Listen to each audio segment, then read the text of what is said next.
Aspen Institute and Executive Director of the Institute's Economic Opportunities Program.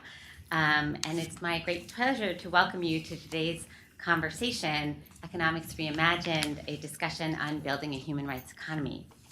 This conversation is part of the Economic Opportunities Program ongoing Opportunity in America discussion series, in which we discuss issues affecting opportunity across the U.S., the implications for workers, businesses, and communities across the country, and ideas for change. We're very grateful to Prudential Financial, Walmart, the Certina Foundation, the W.K. Kellogg Foundation, Bloomberg, and the MasterCard Center for Inclusive Growth for their support of this discussion series. And we're, of course, very grateful to our partners at the New School for their partnership on this event and their thought leadership on advancing a more humane and moral economy. And that's what today's conversation is about. How do we put people back at the center of our economic agenda and policymaking? This idea is not new.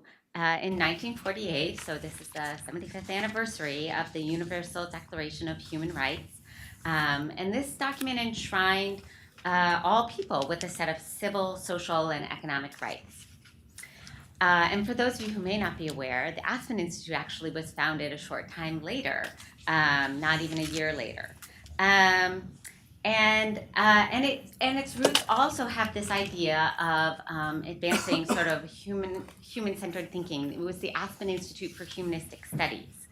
And it was around this idea, as former Aspen President J.E. Slater said, all human activity, political, scientific, economic, intellectual, or artistic, will serve the needs of human beings and enrich and deepen their lives. This idea that our economic activities be devoted to serving the needs of people has become kind of a novel concept in our economic thinking today. Each day we hear about metrics about our economy that are largely not about people. The latest stock prices, corporate profits, GDP growth, measures of productivity, and so on. At the same time, our economic policies over the last several decades have often steered us towards efficiency, deregulation, corporate subsidies, and emphasizing individual responsibility. Policies aimed directly at helping people, particularly those with moderate or low incomes, when they have been proposed or passed, often are labeled as socialism or too expensive or are just kind of surrounded by fears. And as a consequence, it's become somewhat unique to look at how our economic agenda is affecting or can fully support the well-being of people, of communities, and of our natural environment. And this economic kind of discourse is not just a US-based phenomena, but really it has kind of spread across the globe, and it often contributes to inequality, exploitation, and social and economic instability. So how and why did that happen? What have been the consequences? And how can we course correct to build an inclusive economy around human rights so that all people have the opportunity and resources to live dignified lives that promote their well-being? We have a fabulous set of folks here today to address some of these questions, and I'll be introducing them in just a moment. But before we begin, we also, in addition to being so thrilled to have a lovely live audience here in the room with us today, we also have quite an audience with us online, I know, and I just want to address a few details for those joining us remotely. You can please send questions, just as you always do. Please use the Q&A button at the bottom of your screen to submit or upvote questions. We love for our conversation to be interactive, so we'd love to get to your questions. You can share your perspective as well using the chat function. I know a lot of people joining us also have expertise on these issues, so if you want to share resources and ideas of your own, we'd love to hear from you.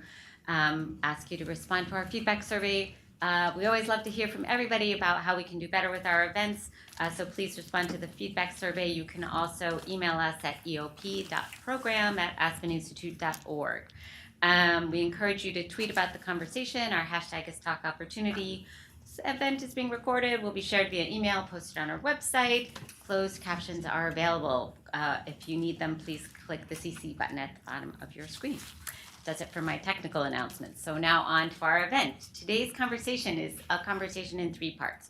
We'll start with some opening remarks from Todd Howland at the United Nations, who I'll introduce in a moment. We'll then transition to a brief conversation between Benjamin Appelbaum of the New York Times and Derek Hamilton, founding director of the Institute on Race, Power, and Political Economy at the New School, to sort of set the stage for the conversation. And then we will have our panel discussion, and we will, of course, welcome questions from all of you.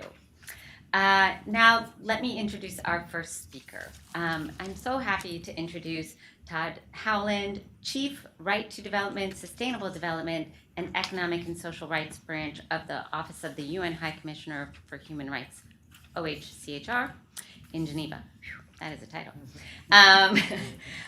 Todd has served as OHCHR representative in Colombia, the Democratic Republic of Congo, and Angola, among other UN posts. He has authored numerous scholarly articles on human rights. He has over 25 years of experience in human rights and has held positions with Robert F. Kennedy's Center for Human Rights, the European Commission, the Carter Center, Harvard, and much more. Importantly, Todd's just a brilliant person to hear from, and I'm so thrilled, Todd, that you are here to frame our discussion and provide some opening remarks. Thank you very much.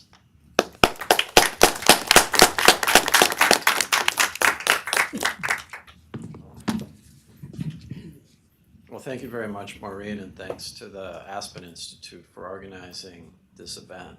It's very, very timely.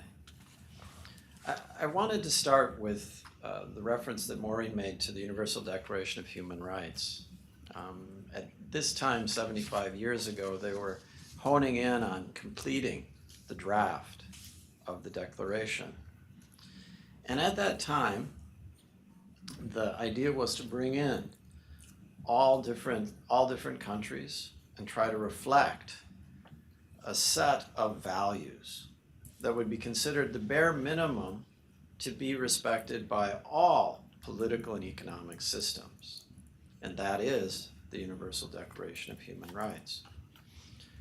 But what happened? For some reason, the economy and economic policies became a type of a human rights free zone. How did we get there?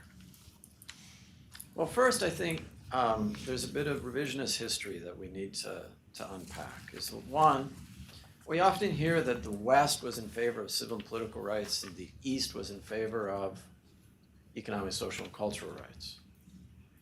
This isn't true.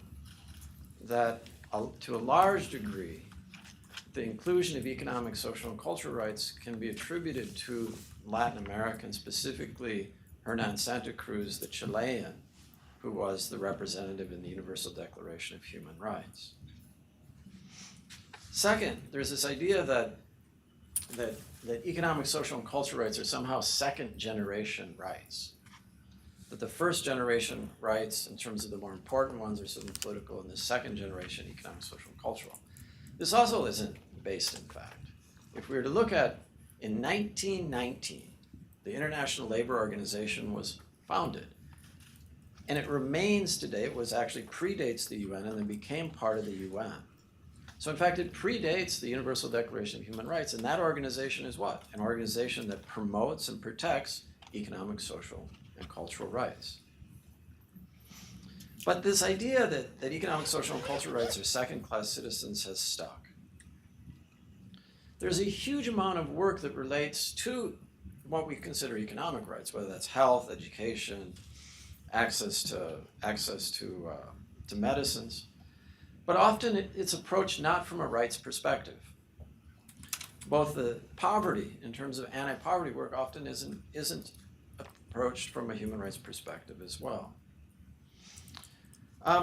Perhaps one of the reasons for this is that let's say the end of the Keynesian economic thought, or the dominance of Keynesian economic thought, that actually did find as normal the intervention of government in the economy. With the rise of neoclassical economics that assumes the best possible result is created by the market, and its ideological backers question any intervention by government in the economy, we've created a situation that has excluded intentionally looking at human rights, and specifically economic, social, and cultural rights, as in terms of something normal. It should be a normal part of all government policies. What's the impact on the right to health? What's the impact on the right to education? What's the impact on social security by certain policies, whether those are tax, macroeconomics, microeconomic policies? This would be normal if you treated economic, social, and cultural rights as part of the rule of law. But something happened. And what happened was an economic school of thought, neoclassical economics, trumped economic, social, and cultural rights, which should be considered part of the rule of law of a country because these countries have voluntarily entered into these treaties. The former High Commissioner for Human Rights, Madame Bachelet, and I were speaking a couple years ago. She's the former president of Chile. And she said, Todd, our biggest challenge is we need to have the popular understanding of human rights. We need to recapture it because too many people limit their understanding of human rights to something that happens somewhere else, something that relates to other people, and it needs to be about themselves. And economic rights are something that everyone, the level of education you have, the level of access to healthcare, it's something that affects people, but people don't necessarily see it as a right. And so for her, it was very important that we began to do more work in this area at the Office of the High Commissioner for Human Rights. And today, almost in all of our 100 in-country presences, we're doing work on terms of analyzing budgets for their impact on rights. We're looking at the implications of austerity policies and the lack of fiscal space coming out of agreements with international financial institutions. We're looking at the impact of corruption and illegal financial flows in terms of their impact on human rights and specifically economic rights. Our new High Commissioner, Commissioner Volker, has indicated that the future of human rights is with finance ministers. Because for so long, this area of work has not been considered important, but it affects everyone's lives and it affects their well-being. I think to end this orientation, I wanted to say that a lot of people in the US might say, well, yes, but the US hasn't ratified the Covenant on Economic, Social, and Cultural Rights, so we're not a state party, so it's not relevant here. I would like to make sure that you're aware of that the US has signed and ratified the Convention on the Elimination of All Forms of Racial Discrimination. In Article 5 of that convention, it speaks about the right to work, the freedom of choice of employment, favorable conditions of work, equal pay for equal work, just and favorable remuneration, the right to form and join trade unions, the right to housing, the right to public health, medical care, social security, social services, the right to education and training, and the right to equal participation in cultural activities. It is overdue for the US to treat economic, social, and cultural rights as the part of the rule of law that needs to be applied at the local, state, and national government levels. It is up to you, the activists and policymakers in the US, to turn this obligation into a reality. Thank you very much for the opportunity to frame this discussion, and I look forward to hearing what the participants have to say.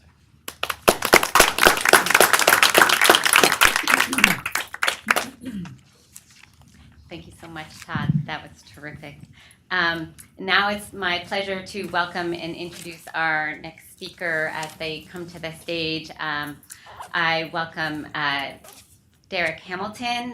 Derek Hamilton is Henry Cohen Professor of Economics and Urban Policy and founding director of the Institute on Race, Power, and Political Economy at the New School. He's one of our nation's leading economists and thought leaders on addressing inequity and poverty, and is just a brilliant thought partner. And I am so pleased that we're partnering with Derek and his team at the New School on today's event. And we're also delighted to have Benjamin Applebaum to moderate today's conversation. He is lead writer on economics and business for the New York Times editorial board. He recently helped lead a series of special reports arguing that the coronavirus pandemic laid bare the need for wide-ranging changes to address the inequities of American life. Before joining the editorial board in 2019, he covered the Federal Reserve and wrote about economic policy. His work has explored the evolution of economic policy, including the rise of faith in markets as a solution to a wide range of policy problems. And he told that story in his book, which is, I think, really a lot of why I wanted him to come moderate this conversation, because I loved this book, The Economist Hour, False Prophets, Free Markets, and the Fracture of Society. Highly recommend. He's just a great guide for today's conversation, so thank you for being here with us today, and let me turn it over to the two of you. So just to put a frame around today's conversation, in the 1930s and again in the 1970s, we entered periods of crisis and profound uncertainty about the relationship between the government and the economy. Existing models of how the government should manage and engage with the economy were upended. People sought new models, new paradigms, and I think that we are again in that kind of moment. We have seen the flaws in the way that we do business as a society, and we are searching for new answers and new approaches, and we have the opportunity to revive worthwhile ideas from the past and to actuate them, to make them real this time around. So to me, this is a tremendously exciting moment and an important conversation to be having about how we create a new paradigm for the government's involvement in the economy, a new sense of what government should be doing, needs to be doing in order to ensure broad prosperity and equality of both opportunity and moving us closer to outcomes for all of the participants in our economy. And I'm really excited to be here today with Professor Hamilton to talk about that. And I guess the place I'd like to begin is, well, maybe you could just tell us a little bit about your work and what you see as the problem. You know, I'm going to begin with gratitude. Gratitude for this forum, gratitude to the Aspen Institute, gratitude to the UN, and gratitude to you. And say that thus far, the framing that has a strong historical foundation should be emphasized, that we're not talking about something new and radical, but rather there's precedence.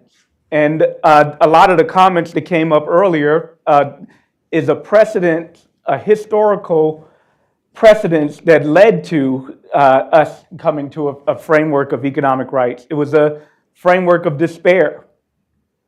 Coming out of World War II, a near fascist takeover of the world, that was a context of despair.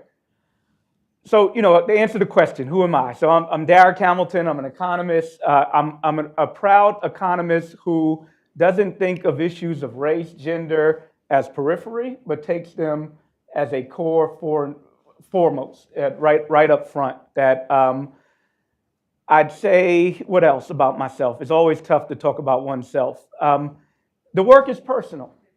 The work is personal. You know, my background is such that everybody's parents works hard and want what's best for their children, but I lost my parents at an early age. And I dare say that the rhetoric of work hard, study hard, and provide a good future for your children is what took their life. I believe that the accumulation of stress of trying to do and create for me to go on and get a PhD, it led to a tragic outcome. So I also understand the confluence of race in my life. I had the benefit of privilege at a young age to attend an elite high school, Brooklyn Friends School, grounded in a Quaker ethic, which probably has something to do with my interest in values. But on the other hand, in that environment, I can see that the experiences of the children I went to school with in terms of resources was very different than the children that I grew up with in my neighborhood. Not the values, the ridicule that they gave to each other, the aspirations, they were very similar. But the resources were what was a big difference. So, you know, last thing I'll say about this, which is really relevant to the conversation, it's important for us to understand that every academic endeavor, every so-called scientific endeavor, every policy endeavor starts with a set of norms, starts with a set of values. It leads us to ask questions. It leads us to define purpose. And it becomes problematic if we're not self-aware of that and if we're not honest with that value that leads us to the endeavor in the first place. So neoliberalism, which really started to seize the imagination of policymakers in the 1970s, was represented a very clear set of values. It said basically, we are going to assert the primacy of the individual in a free market. You need to get out there and make of yourself what you can, and that is the best way to raise all boats. And that was the model that we lived under for several decades. It emerged as a response to real problems, but in turn it has created real problems that now require solutions. Where did we go wrong? What was wrong with that model?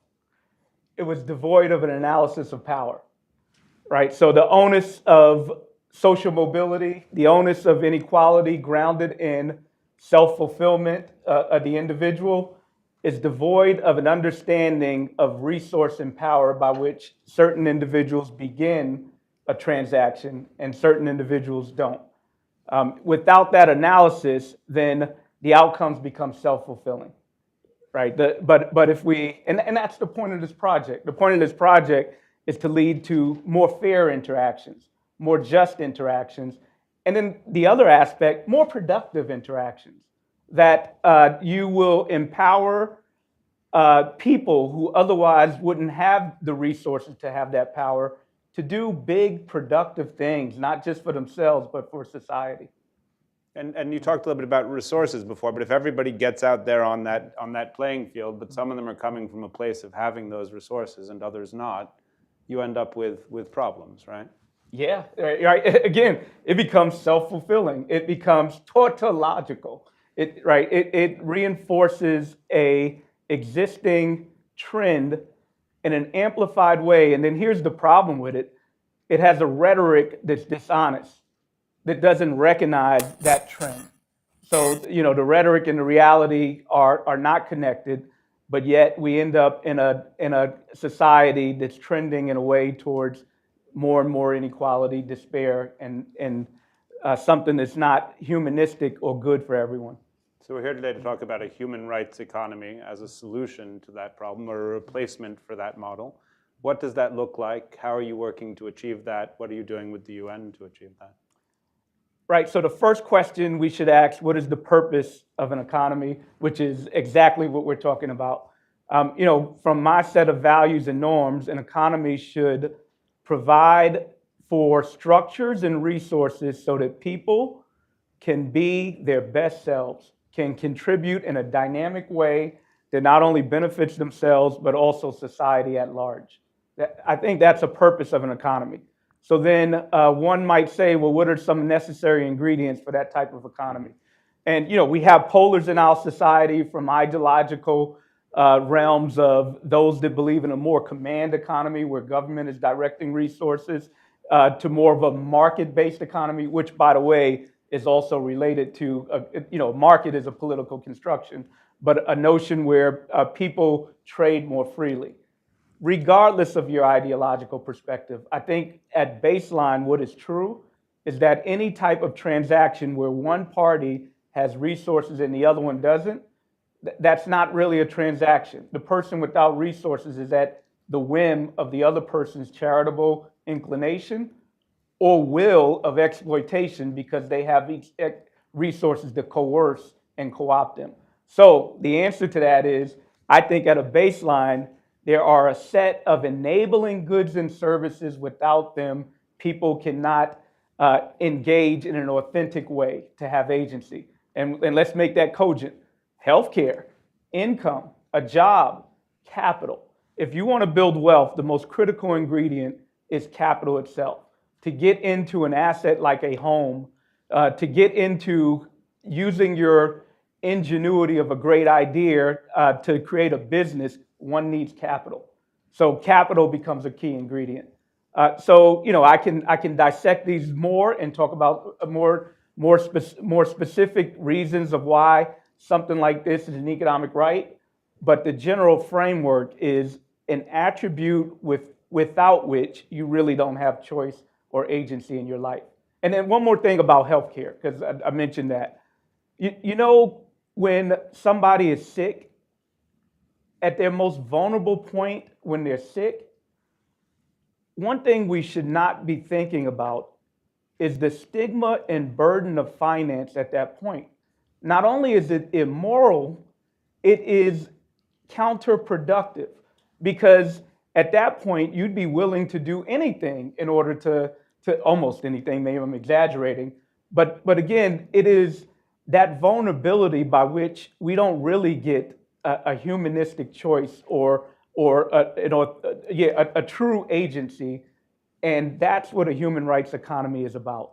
It's providing people with the tools so that they can properly engage and be self-determining. Great. We're going to unpack and expand on all of this, but Marina's going to come up and add some people to our conversation first. Yeah, thank you for that great start, and I'd like to welcome the other panelists to the stage now. I'll briefly introduce them. We have more information about them, but just to sort of keep the conversation going, I'll just do a quick names to faces. So Rangita de Silva de Alves, welcome, is the Associate Dean of International Affairs at the University of Pennsylvania Carey Law School, faculty at the Harvard Kennedy School of Government, and member-elect to the UN Committee on the Convention on the Elimination of Discrimination Against Women.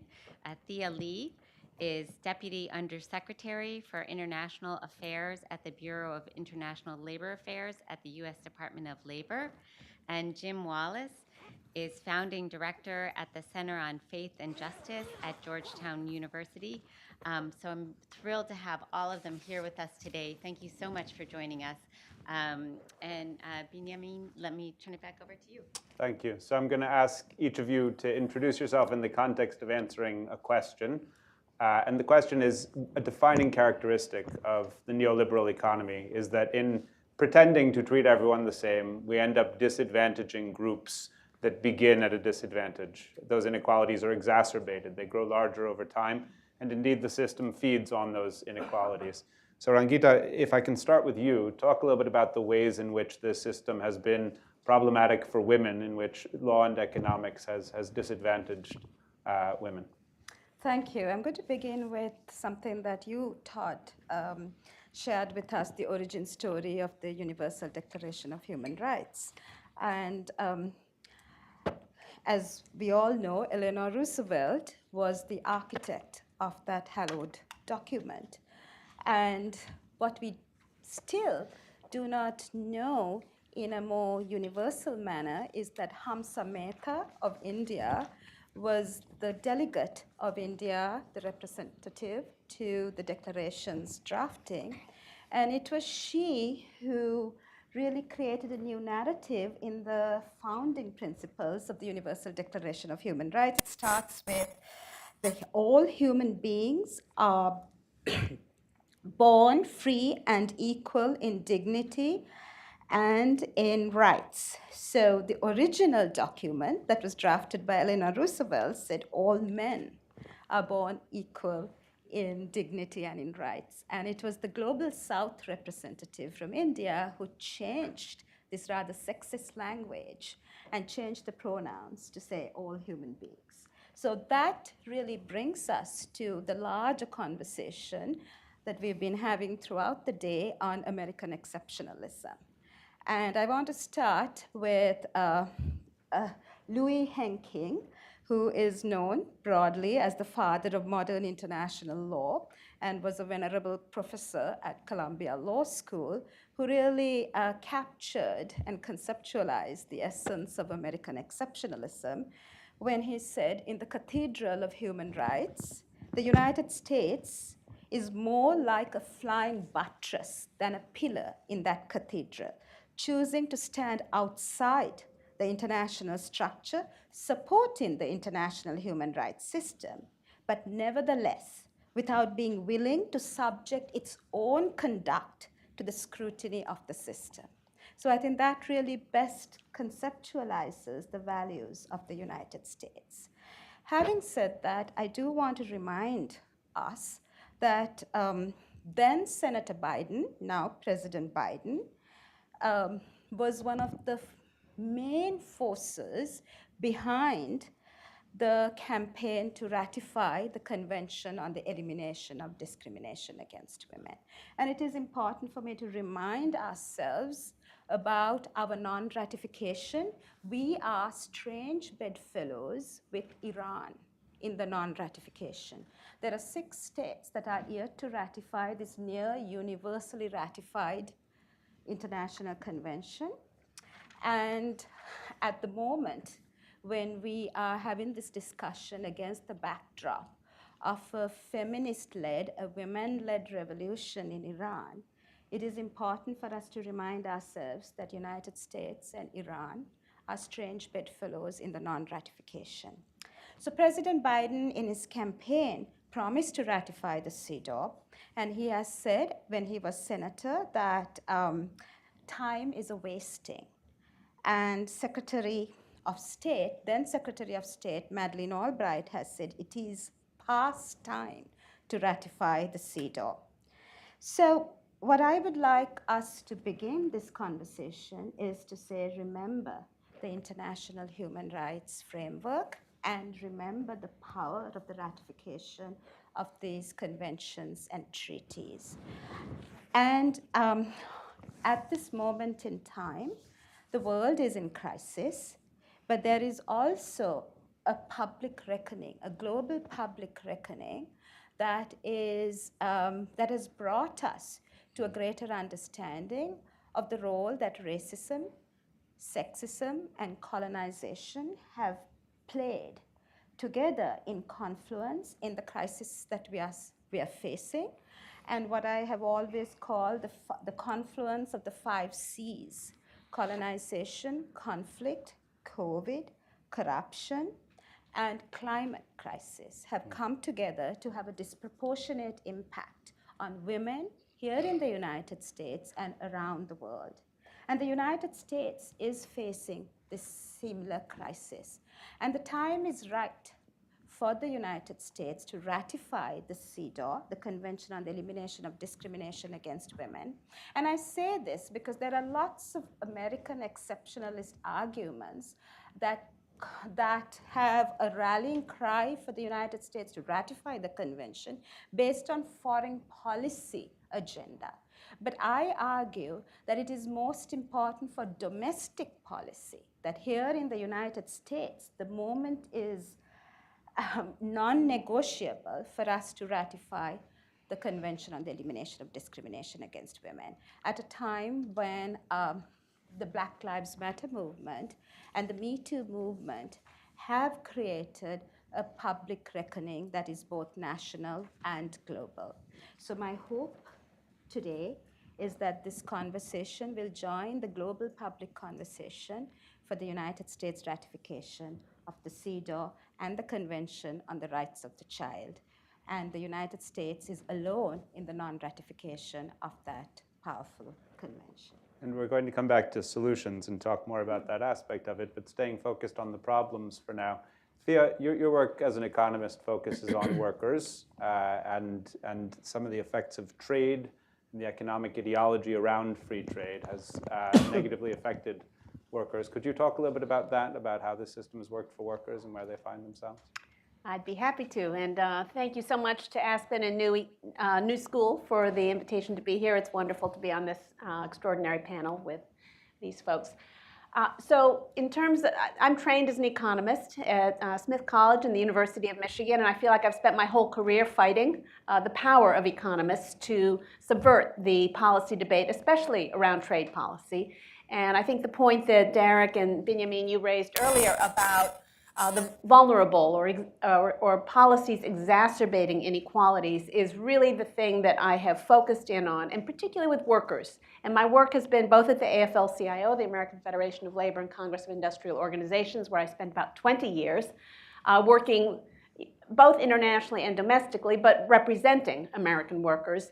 And now I'm at the US Labor Department, where I head up the International Labor Affairs Bureau, and I spend all my time thinking about some of the most vulnerable workers in the world, workers in Bangladesh or China or Myanmar, who don't have basic rights, sometimes don't have democratic rights, they don't have any kind of ability to raise their voice. And so, but part of one of the reasons I'm so excited about today's conversation is that I think this intersection of what the economics profession or neoliberalism taught us in the 1990s, which was, I spent part of that time at the AFL-CIO, part at the Economic Policy Institute, where I was both an economist and then later president, but that the 1990s, the heyday of globalization with the North American Free Trade Agreement and China's joining of the World Trade Organization, was a time when it was all, the dominant narrative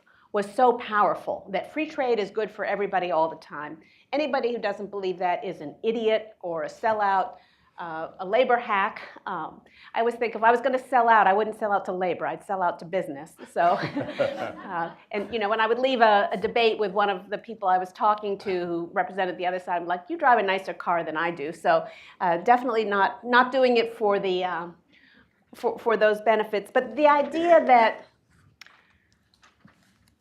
as we craft rules for the global economy, who do we think about? Who is at the center of that conversation? And so my frustration in the 1990s was that it was always about multinational corporations. And the idea was whatever's good for the mobility and the profit and the power of global capital is going to end up being good for everybody else eventually. And it didn't turn out that way. You know, we didn't. And I think that's one of the reasons we ended up with Donald Trump as president in 2016, 2017, because there was a sellout of American workers in the industrial sectors where we took good jobs from American workers and we turned them into bad jobs overseas. And that was the idea. And at the same time, what you're doing is you're undermining the American middle class. You're undermining our ability, our sense of community, which is, I think, very important to us. And then it's not even like you're giving a big birthday present, a big gift to the workers in the developing countries, because those workers were treated abominably. And that's part of what I do now, is to still try to think through, like, what are the tools, and we'll talk about that later, I know, we'll get to the good news about it, but how are those workers so disempowered, so weak? And if you think about bargaining power, and I think this is the point, Derek, you were making earlier about asymmetry of power, asymmetry of information, that's bad in the United States. Workers tend to have less power than their bosses. But when you think about it in the global economy, it is magnified a millionfold of workers who don't have the right to vote. They don't sometimes have any basic education. And you're asking them to go up against a global corporation and bargain for better wages, for health care, for safety goggles, for a bathroom break, for decent treatment for pregnant women. So all of those things, but it is about the balancing of rights. And I would say that for many decades, we paid too little attention, and I think we had a very primitive understanding of what is efficiency in the global economy. So in the name of efficiency, we put in place policies that were all about building power for one group, multinational corporations, and undermining power for others. And it had consequences that were bad both in the United States and in the developing world. That's a great introduction. Derek, the apostles of neoliberalism insisted that they were colorblind and that they were creating a world that would be colorblind and good for people of all colors. What was wrong with that? It's ahistorical, right? It has no notion of how, using the word Athea, power came to be distributed in the first place. So starting from some point in time saying, okay, we're going to have laissez-faire, colorblind markets and just have the winner prevail. Well, that's ahistorical and ignores all the exploitive and extracting ways in which distribution came in the first place. Mm-hmm. Mm-hmm. And I want to come back to that in a moment, but Jim, let me bring you into the conversation. We've been talking basically about various ways in which our economy has failed to live up to what you might call our morality, the precepts that we talk about on Sundays or Saturdays or Fridays or whenever we go to pray. Why has that happened? Why do the religious values that we and that many of our political leaders espouse, particularly around poverty, around treating others as we would like to be treated, why have those not been part of our economic philosophy and policy as well? Well, I'm already enjoying being on this panel, so I'm glad I came. And it was your letter, Maureen, that struck me the sentence, "We will consider what a human rights economy grounded in morality and dignity would look like and the necessary actions to build it." Well, we're a long way away from that. So how do we deal with that? I like the kind of labor hack you are. So I've probably been called a values hack in a similar way. To build a moral economy would be to ground economics in the best of what we say are our shared moral values. I would even say, to your question, our best sacred values in a pluralistic context. And I'm even talking to the new CEOs of small businesses who want to build what they call a sacred economy. It's an interesting conversation. So how do we do that? This isn't old. Adam Smith, in The Wealth of Nations, the famous book, and his moral sentiments before that, said this: "Without morality, the market will fail and crumble." He said that. We don't normally quote him on that one. Joseph Schumpeter, an Austrian economist, deep defender of capitalism, said, "Without ethics, the market will eat itself up." We've seen both of those now. I love what you said in the opening, Maureen. How do you put people back in the economy? How do you put people back in the economics discussion? How are people the measure? So let me talk about a worker that Thea did, and a woman, as Renika did. His story. I walked into a Burger King about 4 in the afternoon one day. I saw 3 kids at a table with their books and papers and pencils and homework out. They're doing their homework. 3 kids on their own. And then I watched this woman who was a worker there keep going back and forth at the table between orders of Whoppers and fries and chicken nuggets. She kept going back to help her kids with their homework. I ended up thinking of her and calling her Burger King Mom. Burger King Mom, who's balancing time with kids and homework, balancing also what to pay for. Pay for doctor bills or boots for her kids or clothing or grow groceries. Burger King Mom ought to be a measure, a moral measure of what we call the economy. How does this all affect the Burger King moms? And those essential workers, we might call them now, who we still don't pay essential wages for, are overwhelmingly out there. While we're watching our screens during COVID, they're out there keeping life going for us, overwhelmingly Black and brown. And many, many women are in that group, and they're the hardest workers in America. So how are they the measure? So let me, in terms of one example, in the Economic Recovery Act of 2021, Biden and the others put in this thing called the Child Tax Credit, CTC. I hope you all know about that. It reduced child poverty by 46%. It made it regular, monthly, 46%. The data shows people use the money for groceries, school supplies, doctor bills, housing, rent. And as the dean of McCourt likes to say, what overcomes poverty? Cash. Cash, okay? So, but it got dropped by those members, whether they're professed Christians or not. Blocked, not just dropped, but blocked.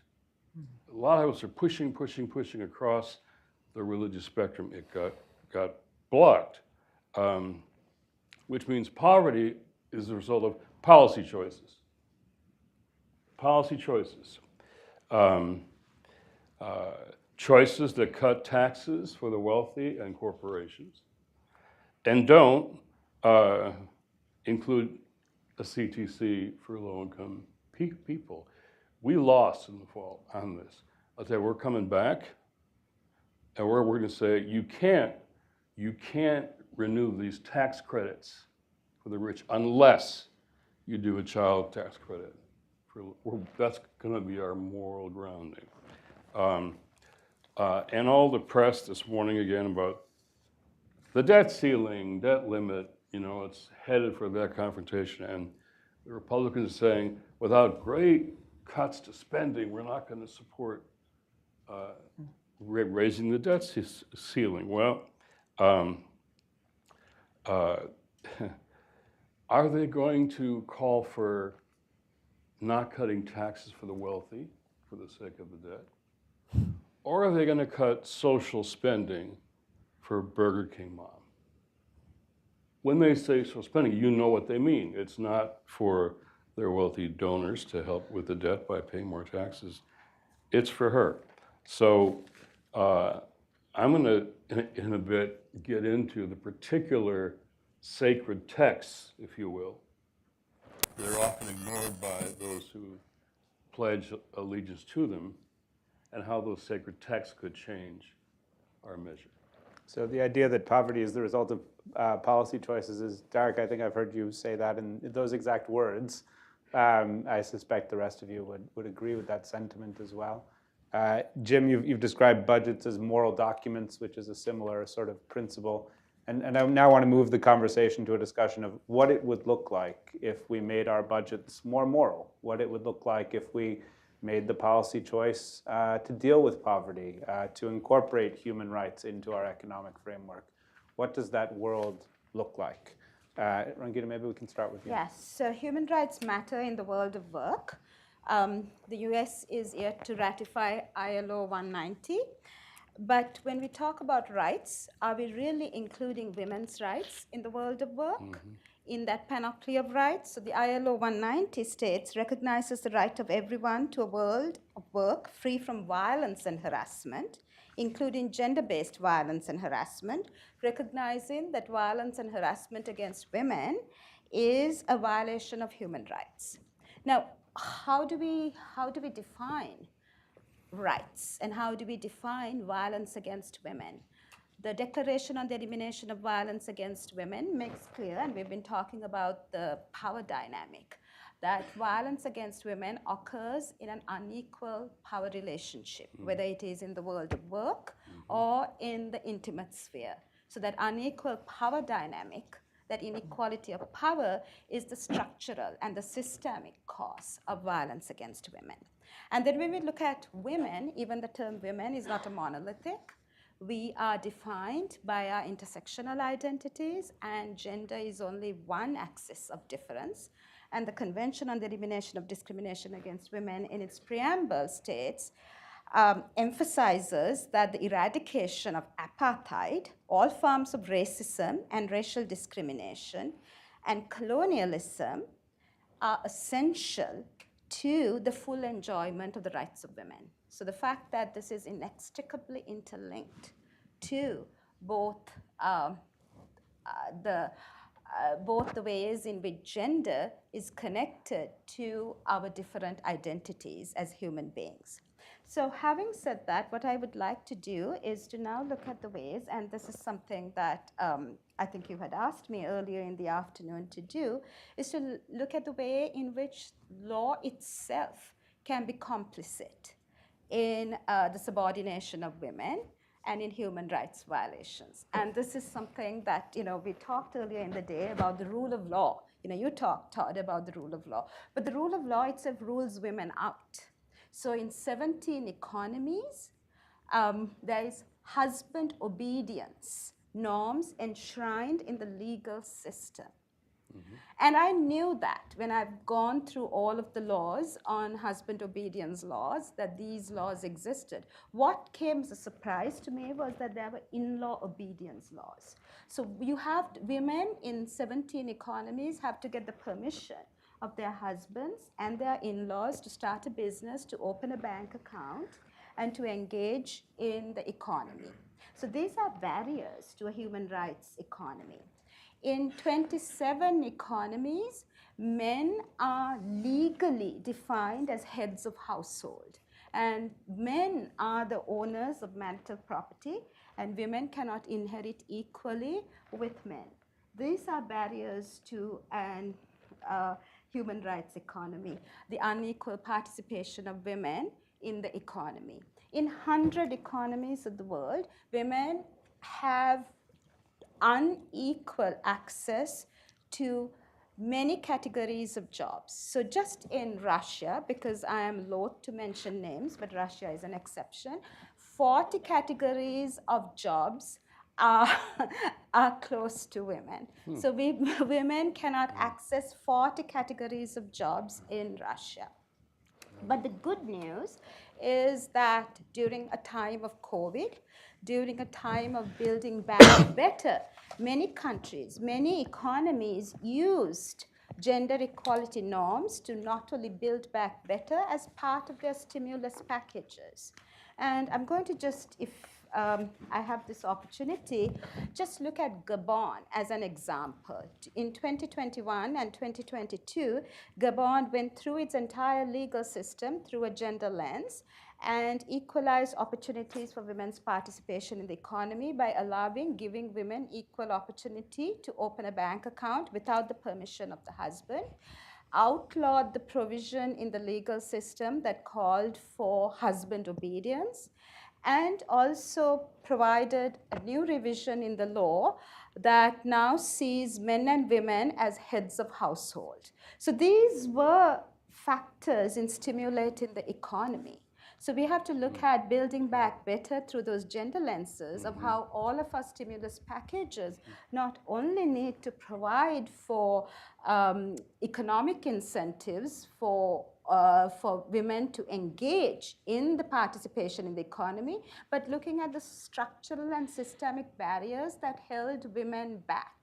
So that's very interesting. I'm going to end with this final point. When I was relating the Gabon case study to my students, I asked them, just think of the one, probably the critical reason behind these reforms. Could you guess why? So Gabon is the first West African country that is headed by a woman prime minister. So women's leadership is a catalyst for a human rights economy.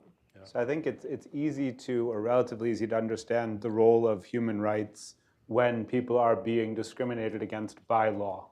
And then we can say, okay, we need to remove that from the law. But in other contexts where discrimination is not explicitly in the law, the role of rights, I think, requires a little bit more explication, a little bit more of an argument for it as a useful tool. So Thea, in the context of workers' rights, is it useful in terms of improving the lot of workers in the United States or in other countries, is it useful to conceptualize some new rights that we haven't articulated, or to enshrine rights that we have but are not in the law? Is that a useful way forward? And if not, then how do we move forward? Thank you for that question.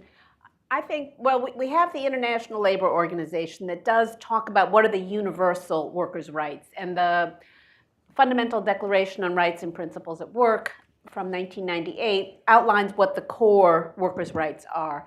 And those are not in everybody's law. They're not in the United States law uniformly. They are in some cases, not in others. But having that international standard is actually incredibly valuable, because otherwise we end up having the debate about, like, well, you know, if the United States says to another country, you need to allow workers to organize unions, and they say, heck with you, you know, we're not the United States, who are you to tell us? But if we can appeal to an international consensus, then I think it is very valuable. And the ILO, as many of you know, is the only UN agency that is tripartite in structure, that has not just governments, but workers and employers represented on the governing body. And so the core labor rights are freedom of association, that's the right to form a union of your own choosing without interference from your government or your boss, the right to bargain collectively, and then prohibitions against child labor, forced labor, and discrimination in employment. But that has been the core of what we've done, you know, in the United States with the labor movement, with environmentalists, about trying to insert enforceable labor rights into our trade agreements. And that has been a way of invoking the international consensus around workers' human rights, and then being able to give it some more enforceability, because the ILO, with all of its moral authority, does not have enforcement mechanisms that are very useful. But trade agreements, and this I think goes to economics, it's basically harnessing the power of globalization and market access to incentivize sovereign governments to change their behavior. And also to incentivize corporations to change their behavior, because corporations don't violate workers' rights for the fun of it. And they generally don't go to violate workers' rights to sell in that market.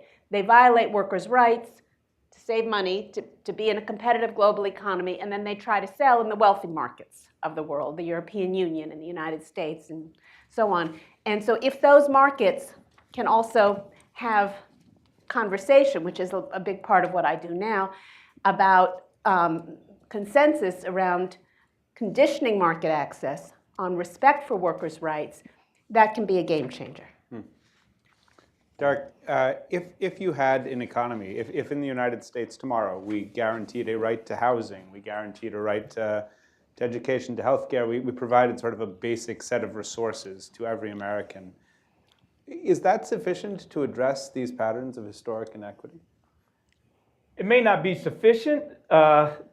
It's necessary. I mean, I think the angle of the question is spot on in that there needs to be some restorative justice as well. And I've obviously been talking about that. And there's where reparations comes in. Mm-hmm. Reparations not only provides resources in a direct way to those that might have been harmed to rectify an injustice in the past, but it also has that truth and reconciliation aspect that impacts our politics. So the narratives about inequality grounded in Black people being deficient or some other population deficient in some way, a new narrative that grounds inequality in what it actually is grounded in, which is resource deprivation, benefits not only that population, but all people, because poor people in general will not be subject to those inaccurate narratives that ground the trend of poverty into some deficient attribute. But more broadly, thus far this conversation, we've talked about individuals, and that's where we should begin. Begin with the question around individuals and dignity, providing for people to flourish.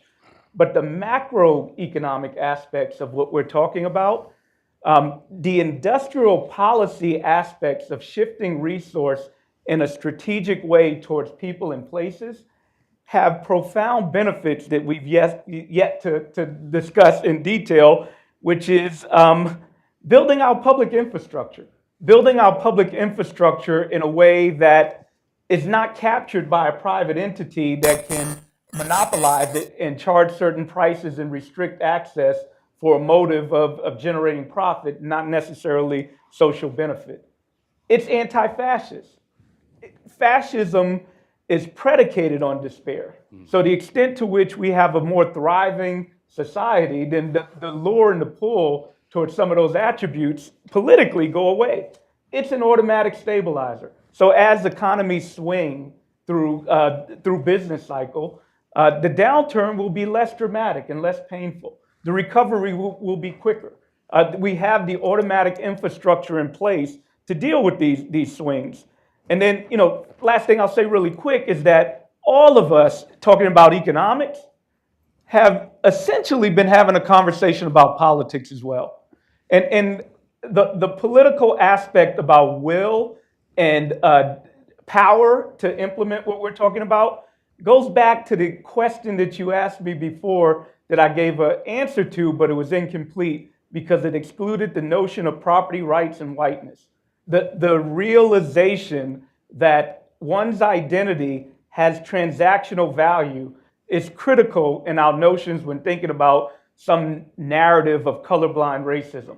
It is critical when we think about all things equal because of one's gender, one's race, one's ethnicity, one's nationality, that has either an asset in that aspect or a debt in that domain. Right? That is critical, and it links back to the politics, because how is it that we can have this this economy that's growing in despair without a political movement to move us towards the rights framework, well, it is offering people relative status or the property rights and whiteness at the expense of somebody else. That becomes the political weapon, in my mind, that leads us away from achieving what I think will be good for everybody. So I really appreciate this point about the infrastructure of opportunity, because we're not just talking about endowing people, we're talking about giving them the capacity to move and to move up, and that's obviously critical. Yeah. Go ahead, I please. promise you, real quick, No. I forgot the firms. Firms thrive as well, right? Firms, now let me not be misleading and tell a fable. The current structures, firms are able to capture and hoard more because of the power they have. But with that infrastructure that you were alluding to, that not only benefits people, it benefits firms. Public infrastructure is good. And for those firms that want to achieve fairness, well, it prevents a race to the bottom. It creates a structure to discipline bad acting firms so that those that are good acting don't face a cost disadvantage in how they engage in the marketplace. And we have a problem of language. We talk about investing in firms and giving to people. But Jim, I want to come back to you because we have a problem, which is how do we sell this? How do you inject morality into discussions about budgets? How do you get finance ministers talking about human rights? Well, you start by saying the moral measure of a new economy is who has the resources and who has the power. Right there. That's all. I'm still thinking of this. 50 jobs, kinds of jobs in Russia aren't allowed. Yes. So that's 40 by law, and I'm just 40 categories. right categories. Including captain of a ship. 50. Yes. 50. So what categories here, not by law but by tradition, culture, bias, are the same? Oh, like the President of the United States. Or cardinals in the Catholic Church, just saying. Okay, now, this phrase I want to get back to, the budget is a moral document. That came out of a meeting with some Democratic senators years ago with a few of us from the faith community. And they were worried about how do we not just be tax and spend Democrats? They're all worried about their image, tax and spend Democrats. So I was thinking about that a lot, and I said to them, what about a budget as a moral document? I mean, think about it. A budget for a family, for a congregation, an organization, a city, a state, a nation. Budgets say who and what is important. Budgets define who and what we think are important. So that's a whole different way of getting beyond the old debates and saying, it's the budget. It shows who we think is important or not. So back to the sacred text thing, the Hebrew prophets, I hope some of you have read some of those, Micah, Amos, Isaiah. I'll just say a sentence about them. What they're saying, and they're very clear, is that the test of any nation, the test of righteousness, they would say, for a nation, is how they treat their poorest and most vulnerable. That's clear. Write them off if you want, but that's what they say. It isn't their GDP, isn't their military firepower, isn't their cultural dominance. It's how they treat those who are the most vulnerable. Burger King Mom. Okay. So, and when the prophet said that, they just didn't aim that at the kings of Israel, but all the nations around. Rulers, princes, how are they being treated? And then we get to Jesus. Well, he really, all the allegiance to Jesus, and people never read what he said. So at the McCourt School, our first faculty gathering last week, we had a little reception, and I got into a conversation with some fellows. These are policymakers now, not the religion department. And I said, what if we talked about the economics of Jesus? And it really sparked the conversation. What are the economics of Jesus? Look at the parables. What are they about? Wealth management, daily wages, land ownership, lost coins, and debt. Parables are full of economics. He didn't just say, let me talk to you about spiritual things. The Lord's Prayer, forgive us our debts as we forgive our debtors. We'd rather say sins. It's debts. And there was a Jubilee year in the Hebrew tradition where every 50 years, debts were forgiven. We had that around the G8 millennial thing. We had the Jubilee campaign. A bunch of us did do that, and Bono joined and all the rest. But Jesus' first sermon, his first gig, his mission statement was at Nazareth. I call it his Nazareth Manifesto. He quotes Isaiah and he says, "The Spirit of the Lord is upon me because he has anointed me to bring good news to the poor." Flat out. Set the oppressed free, all the rest. And the word for good news there in the Greek is evangel. Ironic, isn't it? From where we get the word evangelical, which you would not today, I'm from that tradition, nobody would say the evangelical tradition is known for good news to the poor. Nobody would say that. So I would say from his first gig, any Christian gospel that is not good news to the poor is simply not the gospel of Jesus, period. Now that's something I've never had a debate about on Capitol Hill with alleged Christians who are senators, because they know they lose the debate. They won't have the debate. They just ignore Jesus. And I'll end with this. The final example of the economics of Jesus is the text that was my conversion text that brought me out of the movements of my day to Jesus. Matthew 25, I call it the "it was me" text. He says, I was hungry, I was thirsty, I was naked, I was sick, I was in prison, I was a stranger. The word stranger means immigrant, period. That's what it means. That was me. When you see them, that was me. And he says, as you've done to the least of these, you've done to me. And I found that, at the time, more radical than Ho Chi Minh, Che Guevara, and Karl Marx, who I was reading at the time. I found this more radical. It is the great reversal of values, because the least of these are the least important in Washington, D.C. and New York City. They are the least important. And this radical itinerant rabbi named Jesus says, no, these people are the most important. They're the test, to use for our language today.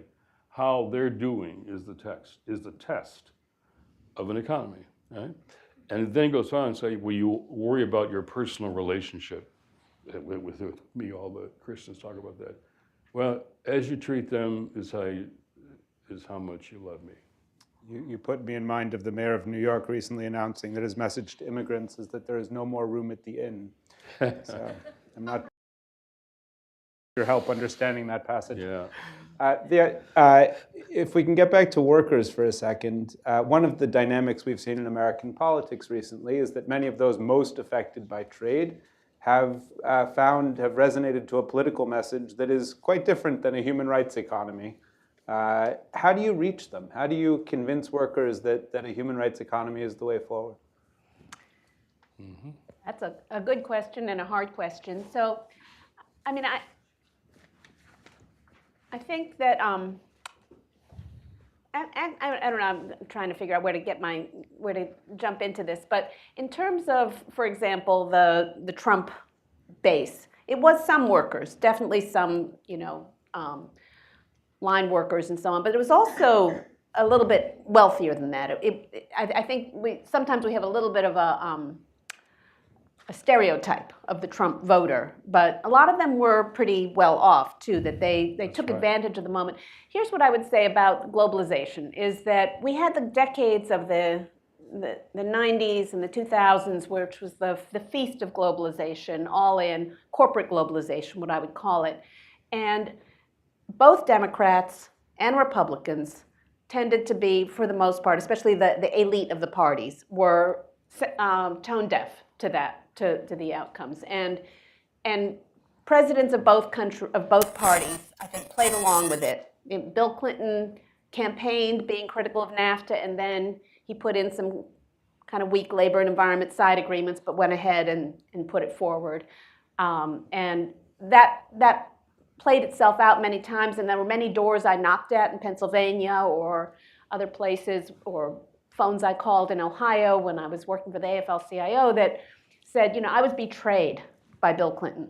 Right. I voted for him, I worked for him, and then he sold me out with NAFTA, and I lost my job, and I'll never vote for another Democrat. And I would always say to people like, are you going to vote for George W. Bush? He's not going to be any better. But the point is, I think, that people didn't feel heard. And there were there was a lot of elitism in both parties. Donald Trump kind of busted that up in the sense that he actually spoke to a Republican base that also hadn't felt heard by their elected leaders. And he said, you know, corporations are moving out of the United States. NAFTA was a terrible trade agreement. I'm not going to do any of that crap. China is taking advantage of us. And there was some germ of truth to it. And the germ of truth was that the kind of globalization we had engaged in was bad for working people, was bad for America, I would say. But he had a different solution. I mean, his solution was beat up on immigrants, stop trading in sort of erratic and not very systematic ways, but not necessarily engaging around workers' rights or human rights, and blame foreigners for everything. So what I think we need to do is to build a different narrative, which is not that, you know, Mexicans are stealing our jobs or Chinese workers are living high off the hog, because that isn't the point at all. The point is that we've built a global economic system that is bad for working people all over the world. And we can build a different set of rules that will address climate change, that will address human rights, that will address democracy, that will address workers' rights, that will actually be good for working people in other countries and be good for workers in the United States. That's the vision, and I think President Biden and Ambassador Tai, the US Trade Representative, has been really articulating both a foreign policy for the middle class and a worker-centered trade policy.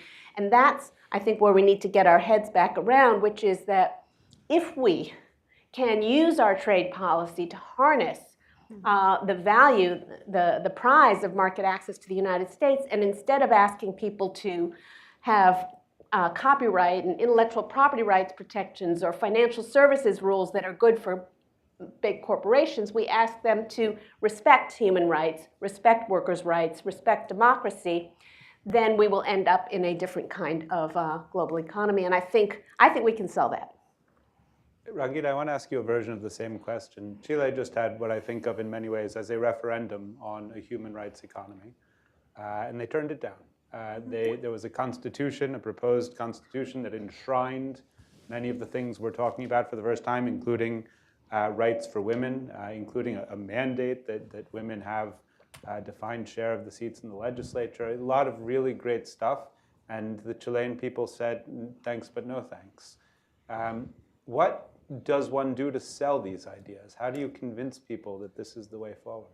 So I was very disappointed in what happened with Chile, because I looked at the draft constitution as a model constitution, which was led in its drafting by an indigenous woman who was the head of the Constitution Assembly. And because of the very fact, as you mentioned, there was a quota for women, quota for indigenous women, and because of what we have been talking about, the need for a shift from what I think in the United States, what is privileged is formal equality rather than substantive equality.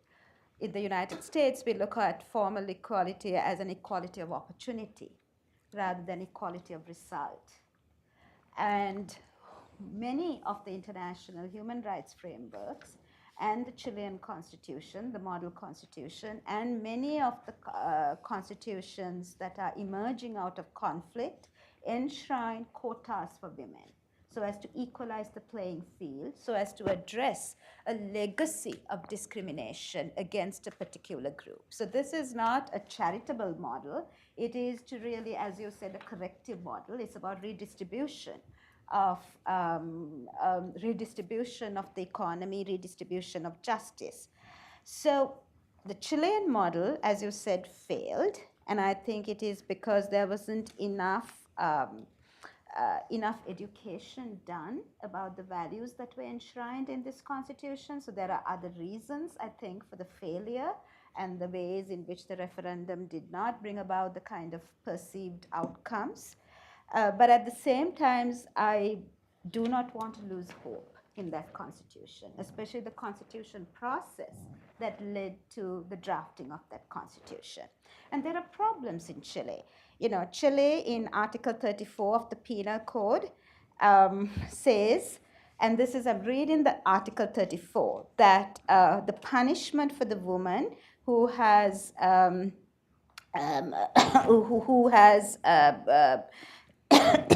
who has engaged in abortion would be reduced if the abortion was done in order to hide a woman's dishonor. So this is the way in which law constructs a woman's honor, by stating in the law that abortion is only allowed if it is to hide a woman's dishonor.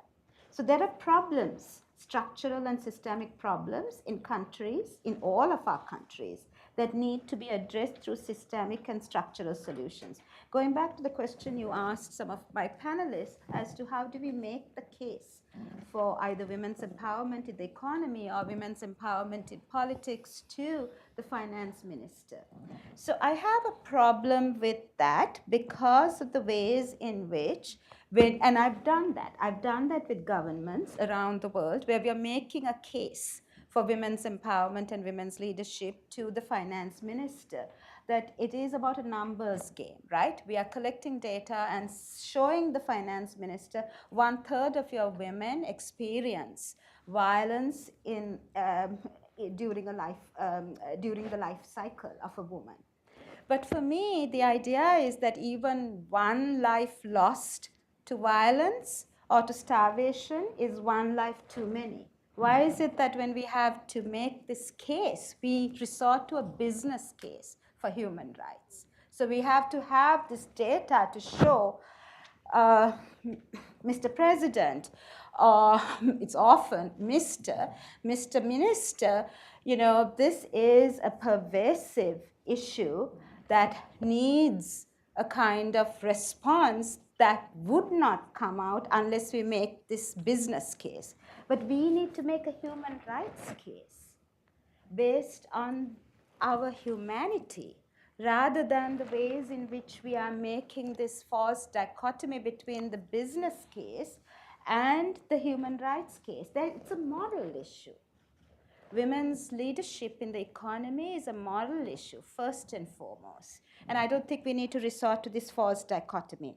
I want to get back to to the ways in which you framed, Jim, the ways in which our divine texts, our religious texts, have the seeds of human rights in them. Mm-hmm. And the translation of human rights, these are universal documents and they're non-derogable, inalienable rights, but they have to be translated and vernacularized into the local idiom in a way that really resonates with the people on the ground. And that can be done by finding the roots of these rights in the context of the religious. Now, having said that, we have to be very careful because, you know, there is tension between rights and religion, but culture is not immutable. It is a living organism that changes with every generation's experience and engagement with the culture. So it is important for us to look at the adaptive nature of culture and the way in which culture grows and evolves and is not set in amber, and that it is a dynamic quality of culture that makes it so powerful and strong ally of human rights. So, you know, when we look at the Quranic edicts, the first revelation of the prophet is read in the name of God, right? But it is a politicized interpretation of Islam, a very much a male-dominated patriarchal interpretation of Islam that subordinates women. So women are reclaiming the Quran and a new interpretation of the religious texts in a feminized, progressive, pluralistic manner. And this is happening across the religious divides, across the religious and cultural context. So most recently, the Indian... Rangit, I'm sorry, we actually need to turn to audience questions in just a minute, but I want to get back to Derek before we do. Derek, I think that when people hear you talking about a human rights economy, making sure everyone has an endowment of resources, some of them think that you're proposing to take away what they have or what they might have. Talk to them. Explain to them why this is the right thing to do. You know, we got a strong monetary system that allows us to shift resources in productive ways. I like to make the point that we need not only rely on taxation to do some of these big, bold initiatives. A little earlier you asked the question, you pointed out some of the counters in Chile as it relates to a human rights economy, but there's a lot of momentum as well. During this pandemic, we were able to release lots of money. I want to say billions, but actually trillions of dollars to the American people at a drop of a dime without raising taxes because we're a sovereign monetary entity. And guess what? That's momentum towards a human rights economy. So, we had the conversation about the child tax cut, the fact that it wasn't continued into law. 10 years ago, I couldn't have imagined the American government sending money directly to the American people as it relates to having a child or even dealing with this pandemic. So there are lots of examples that momentum might be tilting our way. But to answer your question more directly, the public sector has great capacities to fund and invest. I love your word, invest in these initiatives in a way to generate what it is we're trying to achieve. And then the last point, really quick, is that part of the human psyche, a notion of human rights, is the ability to contribute productively to society. That is fundamentally a human characteristic. I scarcely know or can't imagine people that don't have that psyche or that desire for some reason. And again, going back to the original provocation, I guess I put out there, what is the purpose of an economy? That would be one of the things front and center in my mind, the ability to facilitate people to make productive contributions to society. Excellent. Well, I feel bad about cutting off these four people because they're all interesting and they all clearly have more to say, but we are going to turn to audience questions now. I start over there, yeah. Years ago, I took my first economics class. The professor told us that the economics was a dismal science. I hope my question will not come across as a dismal question. Plato says the only way to get rich is not to have more goods, but is to limit one's desires. Gandhi says the world has enough for our needs, it doesn't have enough for our greed. The society that we live in, greed is attractive in America. I can think of Bill Gates, for example. Sufficiency, is it possible to make sufficiency attractive? Is it possible for a Gates type to pursue the principle of sufficiency? And is it possible for a Gandhi type to invent the Microsoft? Would someone like to take that? I'm going to jump on the dismal science point that you made and just iterate that is a normative choice of the profession. The welfare theorem of economics, the first one, is one where you can't make somebody better off without making somebody worse off. Well, that has framed scarcity. That has framed the discipline, and that's a theory of value, and some people may believe that that's a good approach of understanding society, just like I might have a theory of value. But the point I'm trying to drive home is that it is indeed a normative perspective, and other normative perspectives can come into our mindset and derive economic attributes from that. But that one frames it as a dismal science because scarcity becomes the primary normative perspective by which someone begins. Do you want? Well, I don't know if I'll meet your loftiness, but I think the point about economics is that there's a question about harnessing markets. And so you don't maybe have to ask that question about greed versus sufficiency, because that is maybe, I don't know if it's normal, a normal desire to accumulate and accumulate and accumulate. But then you also can have a society that makes conscious choices about how to use collective resources efficiently to make the world a better place. And whether it's public parks or libraries or public education or infrastructure, there's so many things where it's very clear that if you took a little bit off the top, especially of the wealthiest, and you were able to do something else. So I guess rather than sort of asking whether we can change people's attitudes of like, don't be so greedy, the question is whether an economic society and political system can make a different choice. I mean, we used to have much higher tax rates on the wealthy. So people could still be greedy and try to do everything they wanted to do. And then we just said, that's fine, you've got enough right now. And we're going to take this and we're going to use it for a better purpose. It's something that maybe we all need, like clean water or public education, so it was just a redirect maybe. Yes, go ahead. Microphone. Yep. Hi, thank you so much for this really excellent panel. My name's Kate Donald. I work at the Center for American Progress, and I was previously at the Center for Economic and Social Rights, where we did a lot of work on this idea of the human rights economy. So it's super exciting to see this discussion now. I'm going to kind of build off, especially off Thea's points about the rules of the global economy and the fact that we're kind of on the outskirts of foggy bottom here, where, of course, the international financial institutions are based. And kind of acknowledge that we're having this discussion in the US in some ways from a place of privilege because, you know, despite what Kevin McCarthy and the other kind of MAGA Republicans might say, you know, in the US we do have the fiscal space actually to make the human rights economy real tomorrow if we wanted to. But, you know, many countries don't have that privilege, and that's partly because, you know, they're not as much the kind of sovereign monetary entities that you were talking about, Derek. And some of that is because, you know, the strangling debt crisis, conditionalities imposed by the kind of unfair global economic rules that you were talking about, Thea, kind of IMF loan conditionalities, climate impacts, trade agreements, all those kind of things. So I just wanted to ask the question, so how can we kind of, and how can the US government use its leverage to make sure that these institutions at the global level aren't pushing against an equitable and rights-based economy in other countries? Thank you.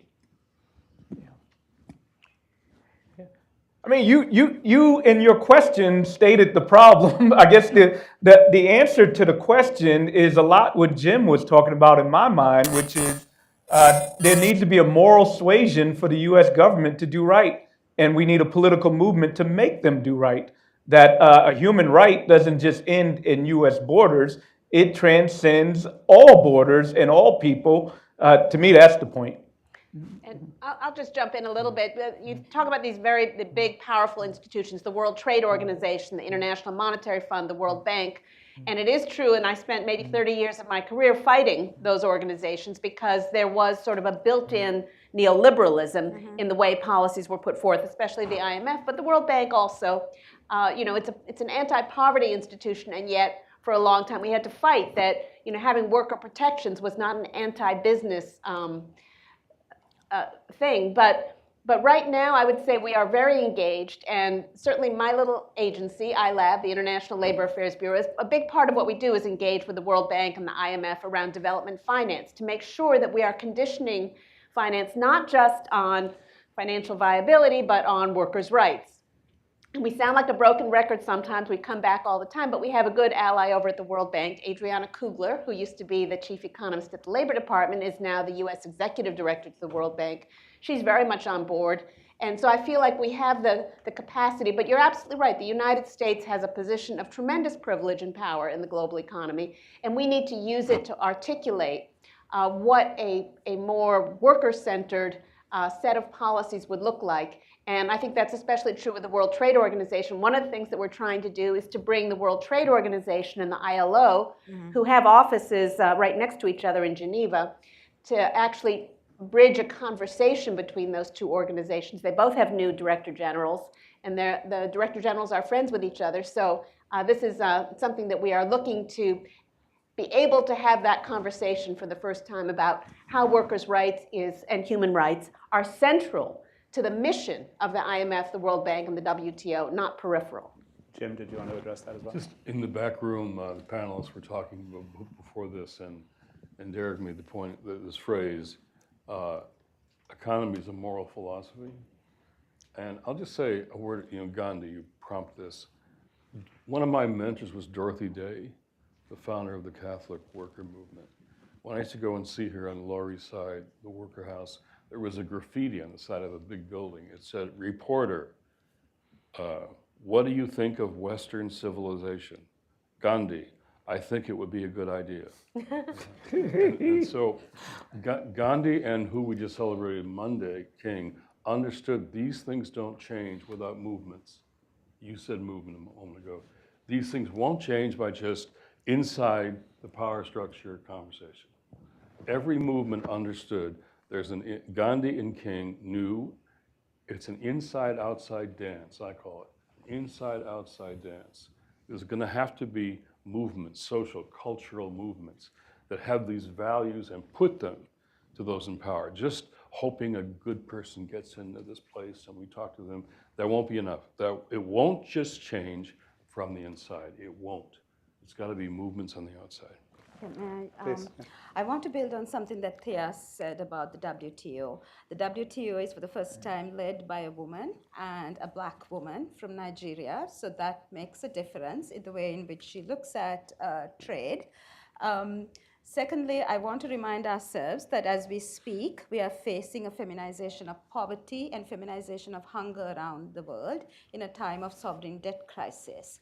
And yes, the United States is recalcitrant about the ratification of human rights treaties, but the Sustainable Development Goals are goals that the United States does hold important in its engagements with countries around the world. So I think it is important for us to harness and marshal the power of the Sustainable Development Goals, which are part of the a more normative human rights framework is also aligned with the Sustainable Development Goals. So it is important when we talk about the right to water, right to a climate, a clean climate, or right to women's participation in the workplace, that the Sustainable Development Goals are another lever that we can use in the United States.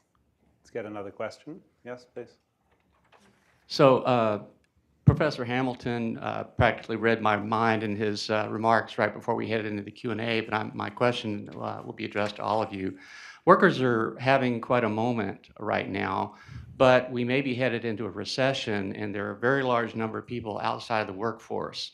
So in my view, the problem is that we've got an economy that's been built around the job creators as the source of income. And so I'm wondering, like Professor Hamilton said, what we should have learned from the response to COVID was that we can give the money to the people, not to the banks. And I wonder if any of you have thought of universal basic income as a solution, and whether you think the time has come for that. I know you want to hit this. Yeah, go. I love guaranteed income, but hate universal basic income. And the problem is that when you make it universal, you get some of the economic attributes of it's pretty much the definition of inflation to literally give everybody the same amount.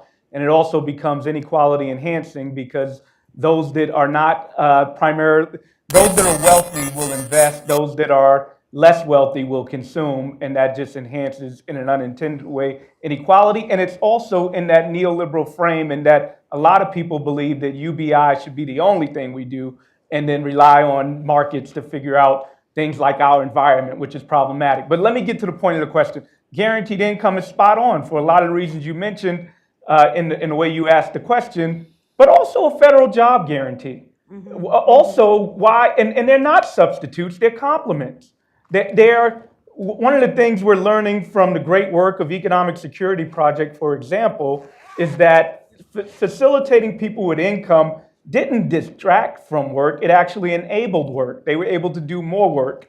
But you know what else we can do with a federal job guarantee? It can be direct, and it can also be a really good source and tool to build up our public infrastructure in a way that not only helps the recipient of that job, but also builds up our economy for everyone. We could literally green our entire economy with something like a federal job guarantee. Yeah, did you want to? I just want to jump in a little bit. Yeah, and I think we are going in some ways in that direction with the Inflation Reduction Act, which is a huge investment in good jobs, not just jobs in the green economy, but also good jobs and unionized jobs. And I guess that would be my friendly amendment, which is to say that I think also what's important is making sure that we are protecting in the United States, where it's very precarious, workers' rights to unionize. As you say, workers are having a moment, and they've been very successful, and it's extraordinary. But we really do need labor law reform to make sure that every worker in the United States can exercise that basic human right to form a union if they want to do so without fear of retaliation or being fired. And that pairing that with an increase in the national minimum wage, the strong social safety net, and full employment policies. I mean, the recession is a little bit at odds with that, but that to me is what changes the power dynamic, and it changes the quality of our democracy, because if workers have the ability to form independent democratic organizations of their own choosing, that can change the political conversation in a way that is really healthy. And that, I think, is extremely important. Do we have time for one more question? Yeah, all right, over here. Thank you very much. Hi, my name is Daniel. I'm from the Inter-American Commission of Human Rights, from the Office of the Special Rapporteur on Economic, Social, Cultural, and Environmental Rights. They just talked about universal basic income, but I also wanted to see your take on two other solutions on these matters regarding human rights and economy. What would be your take on what's been proposed, for example, by Colombia recently on a global tax on multinational corporations? And the other one is, what's your take on the utility of business and human rights plans that are being laid out in many countries? This is something that the Commission has discussed in our Poverty and Human Rights report and in our report on business and human rights. So thank you very much. Yeah, I mean, consistent with that optimism that we started talking about, the Secretary of Treasury of the United States of America proposed a minimum global tax on capital. That's dramatic.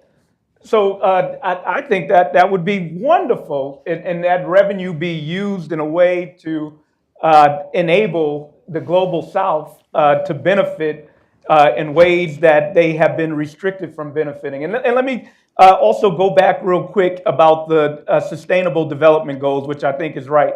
But here's also a source of concern. In the U.S.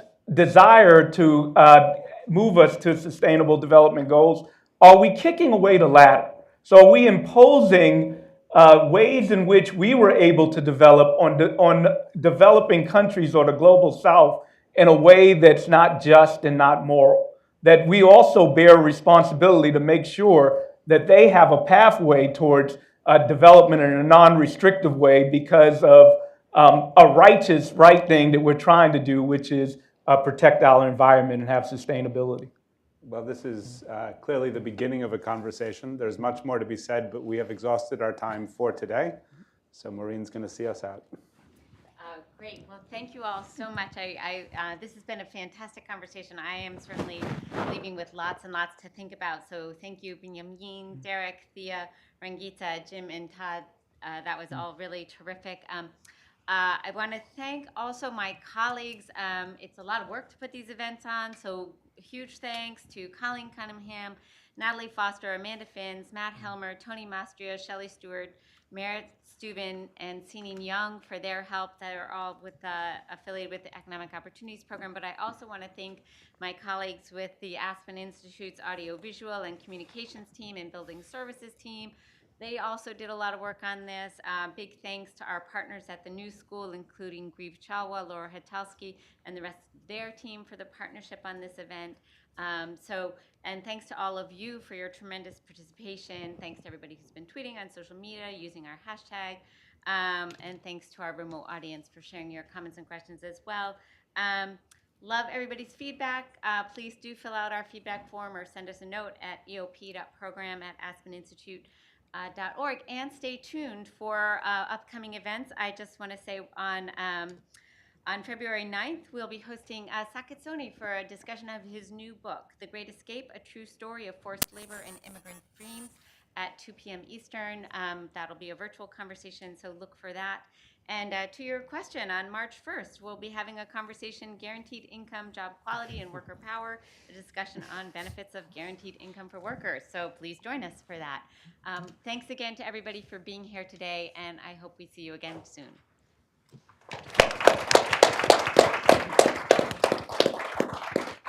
You are amazing.